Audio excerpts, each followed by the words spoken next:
भाजपच्या प्रदेश कार्यकारिणीवर सदस्यपदी माजी शहराध्यक्ष वसंत लोढा यांची निवड झाली आहे। त्याबद्दल भाजप कार्यालयात भाजपाचे शहर जिल्हाध्यक्ष ॲडव्होकेट अभय आगरकर यांच्या हस्ते सत्कार करण्यात आला। यावेळी बाबासाहेब वाकळे, प्राध्यापक भानुदास बेरड, सचिन पारखी, विनायक देशमुख, मयूर बोचुगोळ, नितीन शेलार, सौ कालिंदी केसकर, गीता गिल्डा, प्रिया जानवे, सुहास पाथरकर आदींसह कार्यकर्ते उपस्थित होते। यावेळी बोलताना आगरकर म्हणाले की वसंत लोढा यांचे संघटन चांगले आहे। भाजपचा नगराध्यक्ष, महापौर, खासदार नगरमध्ये झाला, पण यावेळीचा आमदार मात्र भाजपचा असेल। जे लोढा यांचं स्वप्न आहे ते आम्ही पूर्ण करणार।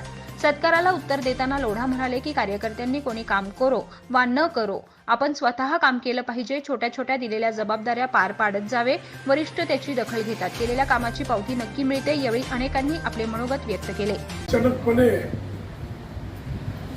बेरड सरांचा मुंबईवरून मला फोन आला, पण फोन करून त्यांनी मला सांगितलं अभिनंदन। मला आता कसलं अभिनंदन? मला लोकसभेची उमेदवारी आपल्याला मिळते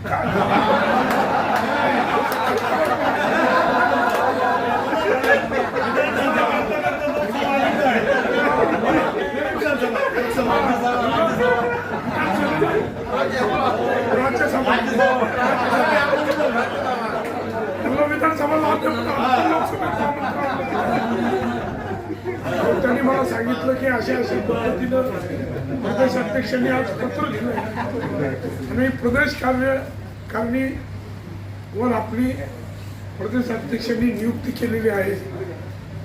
आगरकरांनी मला महिन्यापूर्वी सांगितलं होतं, आम्ही प्रदेशाला पत्र दिलंय। म्हणलं आता पण कालचा एकदम अनपेक्षित धक्का ना, काहीच माहित नाही, काही अचानकपणे म्हणलं हा एक वेगळा मोदी आणि अमित शहा सारखा धक्का। तर आता आपण बरीच या ठिकाणी चर्चा झाली, वॉरियरच्या बाबतीत चर्चा झाली। मी फक्त या ठिकाणी तुम्हाला फार थोडक्यात बोलून जास्त वेळ घेणार नाही। आपण कोणी काम करो न करो, लोकसभेला काही करून मोदी 400च्या पुढे जाणं म्हणजे काय? तरी पण पक्ष आपल्याला छोट्या छोट्या गोष्टीच्या जबाबदाऱ्या देत आहे, तिचं जबाबदाऱ्या देत नाही। तर प्रदेश कार्यालयात प्रत्येकाला फोन येत आहेत, याचा अर्थ काय याचा समजून घ्या।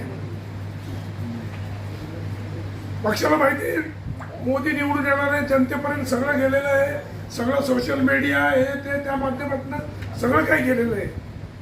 परंतु पक्षाने ठरवलंय किंवा न भूतो न भविष्यतो अशा पद्धतीचा विजय हा येणाऱ्या लोकसभेमध्ये भारतीय जनता पार्टी आणि मोदींना मिळाला पाहिजे, त्याच्याकरता ही सगळी प्रयत्न चालले। प्रतिनिधी महेश कांबळे, न्यूज 24 घडामोडी, अहमदनगर।